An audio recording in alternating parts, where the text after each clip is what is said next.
मस्साजोग येथील सरपंचाची जी हत्या झालेली आहे ही अत्यंत निर्दयी आहे. मात्र या प्रकरणामध्ये नाहक राजकारण म्हणून कुणी जर कुणाला गोवण्याचा प्रयत्न करणार असेल तर हे अत्यंत चुकीचं आहे. आणि म्हणून वाल्मिक अण्णा कराड यांच्यावर दाखल झालेला गुन्हा हा कुठंतरी स्वतःवरून स्वर्ग गाठण्याचा प्रयत्न झालेला आहे.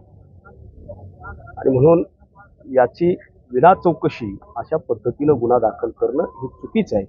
ही मागणी घेऊन या ठिकाणचे सर्व आंदोलक या ठिकाणी जिल्ह्याचे पोलीस अधीक्षक यांना निवेदन देऊन त्यांच्यावर दाखल करण्यात आलेला हा जो गुन्हा आहे हा परत घ्यावा ही मागणी करते.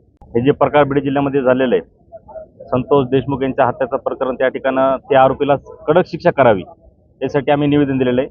हा जे खोटा गुन्हा वाल्मिक कराड यांच्या राजकीय दोषापोटी गुन्हा दाखल केलेला आहे, हे षड्यंत्र आपले धनंजय मुंडे साहेब यांना बदनाम करायचं आणि वाल्मिक कराड यांना बदनाम करण्याचं षड्यंत्र जे चालू आहे हे अत्यंत खोटा गुन्हा त्या ठिकाणी त्यांनी दाखल केलेला आहे. हे खोटा गुन्हा मागे घेऊन जे मारेकरी आहेत त्यांना एक कडक शिक्षा करण्यात यावी असं या ठिकाणी आम्ही निवेदन एस पी साहेबांना देण्यात आलेलं आहे.